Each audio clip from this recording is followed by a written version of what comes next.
Às vezes nós olhamos para a vida de pessoas virtuosas, imaginamos que elas nasceram dotadas sobrenaturalmente de algum dom que nós não temos e que por isso é que elas são diferentes. Mas de acordo com o ensino bíblico, integridade é uma escolha, integridade é uma decisão. Em Josué, no capítulo 24, nos versículos 14 e 15, esse homem se dirige a uma geração inteira no final dos seus dias. E ele diz, agora pois, temam o Senhor e o sirvam com integridade e com fidelidade. Quero dar destaque a isso. Temam o Senhor e o sirvam com integridade e com fidelidade. Isso envolvia o quê? Ele diz, joguem fora os deuses que os pais de vocês serviram do outro lado do Eufrates e no Egito e sirvam o Senhor. Mas se vocês não quiserem servir o Senhor, escolham hoje a quem vão servir. Se os deuses a quem os pais de vocês serviram do outro lado do Eufrates, ou os deuses dos amorreus em cuja terra vocês estão morando, eu e minha casa serviremos ao Senhor. Josué está dizendo, eu tomei a minha decisão e hoje vocês vão ter que escolher. Vocês vão ter que fazer a decisão de vocês. E aí ele fala de um legado cultural. Porque a Bíblia diz que o pai de Abraão era idólatra. Ele está falando, os deuses que os pais de vocês serviram além do Eufrates, ele está remontando aquele período. Uma das razões pelas quais Deus tira Abraão da sua casa e da sua parentela, ele diz, você precisa viver uma fé diferenciada em mim do restante, dos demais. Agora, quando eles vão ao Egito, e aí já estamos falando de gerações depois de Abraão, eles conheceram novos deuses. Aquela geração que saiu do Egito rumo à terra prometida, já havia abraçado outros aspectos de uma fé idólatra diferente dos ancestrais que alguns ainda carregavam. Mas agora eles chegaram em Canaã.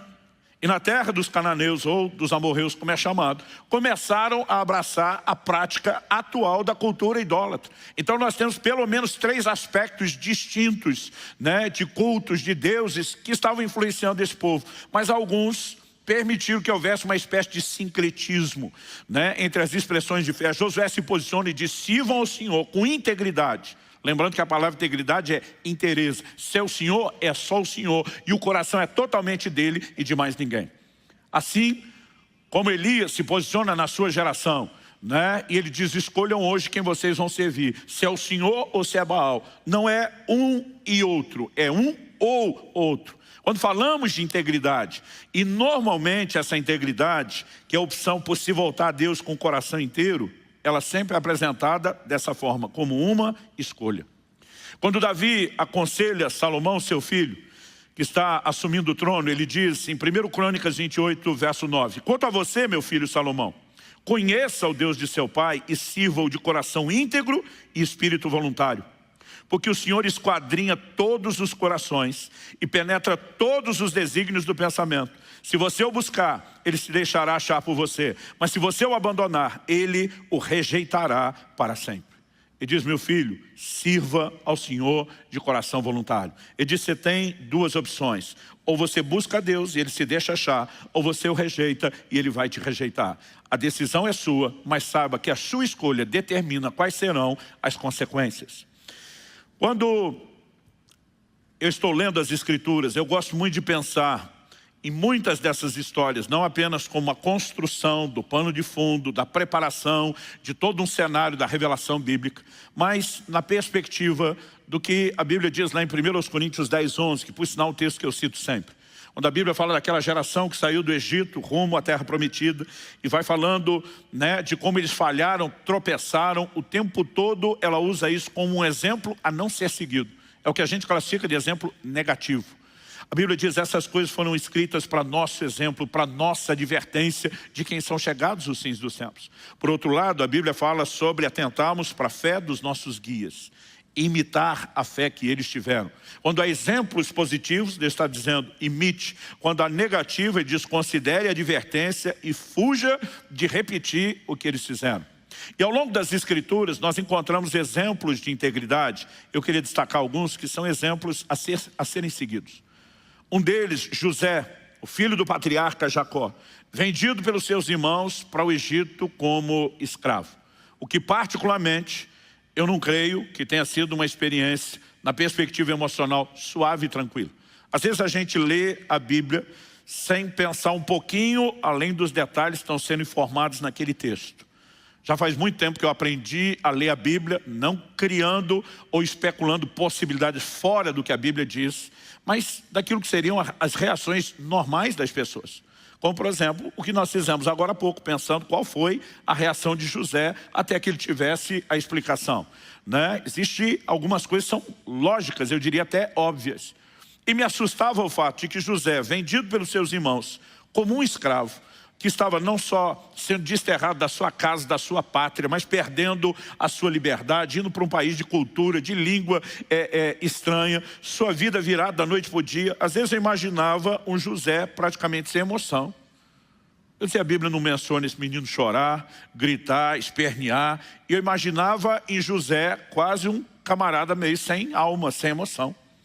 Mas lá na frente, anos depois, estudando de forma mais detalhada a história de José, eu percebi que quando eles estão diante de José, agora alçado por Deus a posição de governador do Egito, sem saber que se trata do seu irmão, sem saber que ele inclusive entende a língua que eles estão falando, eles começam a lembrar do momento onde, desesperado, ele chorava e clamava. Ou seja, é depois que você vai ter a informação que foi omitida no relato. Mas aquela omissão inicial, não significa que não houve reações. E eu fico tentando me colocar no lugar de José. Algumas pessoas se sentindo ofendidas, amarguradas pelo que lhe fizeram, ou até por imaginar que Deus não cuidou. Nessa hora simplesmente chutam o balde e não querem nem saber de nada. José, ele é comprado por Potifar, capitão da guarda de Faraó, está servindo como escravo na casa dele, mas tudo o que ele faz prospera. Ele acabou sendo elevado à posição de chefe dos escravos. E a Bíblia diz em Gênesis 39, eu vou ler nos versículos 7 a 10, a Bíblia fala isso depois de ter nos informado que José era formoso de porte e semblante. A Bíblia diz assim, depois de algum tempo, a mulher de Potifar pôs os olhos em José e lhe disse, venha para a cama comigo.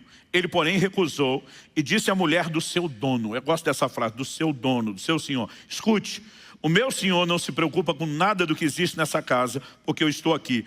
Tudo o que tem ele passou às minhas mãos. Não há ninguém nessa casa que esteja acima de mim. Ele não me vedou nada a não ser a senhora, porque é mulher dele. Nesse momento, José está dizendo, não importa se eu sou um escravo, considerado um objeto, uma propriedade de alguém. Aqui existe um código de valores, existe um código de conduta. Eu respeito meu senhor, eu respeito o meu matrimônio, o seu matrimônio, eu respeito a senhora, mas ele não para aí. Ele faz a pergunta final, como, pois, cometeria eu tamanha maldade e pecaria contra Deus? Ele está dizendo agora, muito além do respeito que eu devo às pessoas, à instituição que o próprio Deus criou, chamada matrimônio, eu devo respeito a ele. Isso se chama integridade. Agora, José não está agindo com integridade em troca de algo favorável. Na verdade, essa postura de integridade lhe custou caro. Por quê? Não foi uma tentativa dessa mulher. O verso 10 diz, ela falava com José todos os dias, mas ele não lhe dava ouvidos, recusando-se a ir para a cama com ela e a ficar perto dela.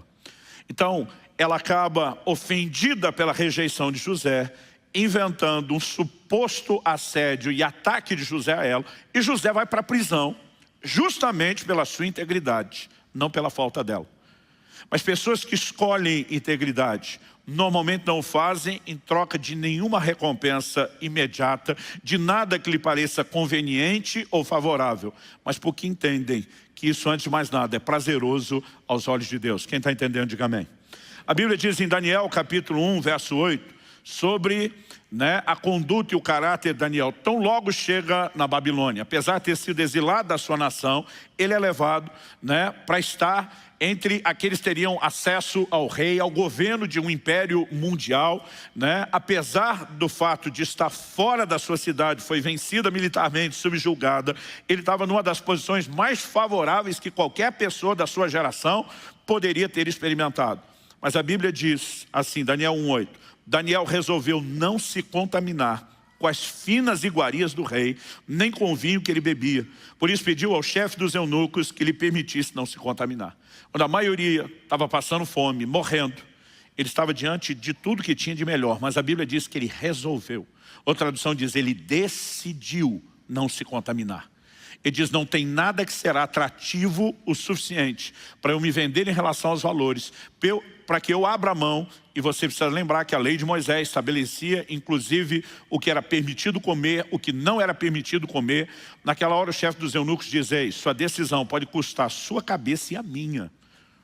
Eu tenho responsabilidade diante do rei. Ele falou: testa a gente por 10 dias, com água e legumes. Se em 10 dias você não achar que eu e os meus amigos têm a mesma decisão, estamos melhores do que o resto, interrompe o teste e nós aceitamos o que você tem. Mas se você vê que Deus está conosco, aí você pode saber que não vai ter problema nenhum, né, seguindo esse projeto. E foi o que aconteceu. Mas a Bíblia fala que foi uma decisão de Daniel no seu coração, porque integridade é decisão.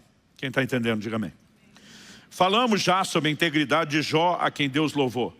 Mas eu e você precisamos entender que ela era independente das circunstâncias. Aliás, Deus diz para o diabo: ele conserva a integridade antes, mesmo depois de você me incitá-lo contra ele.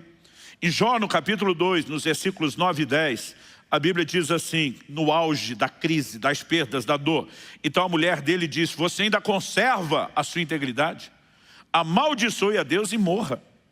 Ela disse: eu sou a pessoa que convive mais perto com você. Eu testemunho sua integridade. Eu entendo você ter escolhido isso até antes. Mas a partir do momento que nós estamos vivendo o que estamos vivendo, e ela está tratando a Deus como se ele tivesse os abandonado. Ela diz: você ainda vai conservar a integridade? Isso está te levando a lugar nenhum. Você acha que Deus te recompensou por isso? Amaldiçoa Deus, xingue ele, cuspa na cara dele e morra. Né? Esse morra, eu não sei até se ela está sugerindo se mate, mas tipo assim, vamos acabar com tudo de uma vez. Naquele momento, eu costumo brincar que ele fala o que todo marido já sentiu tentado a falar à sua esposa. Ele diz: você fala como uma doida. Ele simplesmente segue dizendo o seguinte: temos recebido de Deus o bem, por que não receberíamos também o mal? E a Bíblia termina dizendo: em tudo isso, Jó não pecou com seus lábios. Em momentos de dor, de aperto e prova que muitas vezes aquilo que está dentro de nós vem à tona. Mas Jó conservou a sua integridade. Sua integridade antes era uma escolha. Conservá-la na hora difícil seguia sendo uma escolha. E posteriormente, numa conversa, né, se é que podemos chamar conversa, numa discussão com os seus amigos, se é que podemos chamá-los de amigo, usando o ditado da época dos meus pais, às vezes eu prefiro rotulá-los mais de amigos da onça do que amigos de Jó, porque eles mais o atacaram do que o fortaleceram. Mas Jó 27:5 nos mostra uma resposta que ele dá aos amigos: longe de mim que eu dê razão a vocês. E diz: até morrer, nunca abrirei mão da minha integridade. Ele está dizendo: eu escolhi integridade antes, eu conservei a integridade até agora, e até que eu morra, eu não abro mão. Ela não está à venda, ela não será negociada. Integridade é uma decisão. Em Jó, no capítulo 31, no verso 1, ele fala de um elemento ou de um detalhe, um aspecto específico, e eu diria importante, dessa sua escolha de integridade. Jó 31:1 diz: fiz aliança com os meus olhos. Aliança é um pacto, um compromisso profundo. Ele pergunta: como, pois, os fixaria numa virgem? Algo que talvez você não saiba, mas Jó é considerado o livro mais antigo da Bíblia. Escrito antes mesmo do Pentateuco, os primeiros 5 livros da Bíblia, na ordem que nos é apresentado, escrito por Moisés. Porque Moisés começa lá do Gênesis, falando do início, não significa que ele tenha escrito antes de Jó. Né? O livro de Jó é considerado o mais antigo. Ou seja, não é da época onde a lei de Moisés havia sido dada e revelada. No Decálogo, os 10 mandamentos, nós temos 2 mandamentos que podem chamar nossa atenção aqui. Num deles Deus diz: não adulterarás. No outro ele diz: não cobiçarás a mulher do teu próximo. O adultério era envolvimento físico, deliberado com alguém. A cobiça era um pecado do coração, que muitas vezes ninguém tomava conhecimento, mas também era uma desobediência. No Sermão do Monte, em Mateus 5, 27 e 28, Jesus unificou os dois. E diz: vocês ouviram o que foi dito, não cometa adultério? Eu, porém, lhes digo, todo que olhar para uma mulher com intenção impura, já cometeu adultério com ela no seu coração. Agora, Jó, antes mesmo da revelação de Moisés, muito antes da revelação que o próprio Senhor Jesus faz, de alguma forma, no seu relacionamento com Deus, ele entendeu: eu tenho uma aliança com os meus olhos, não vou fixá-las numa vixe. Ele não está dizendo que qualquer moça que aparecesse na frente, ele ia abaixar, desviar os olhos, mas ele está falando de olhar da forma errada. Ele está falando de violar a integridade em relação ao coração. E esse é apenas um dos muitos detalhes da conduta de Jó. E quando eu olho para esses exemplos, o meu coração é sempre inspirado. Eu e você podemos fazer a mesma boa escolha que José, que Daniel, que Jó fizeram.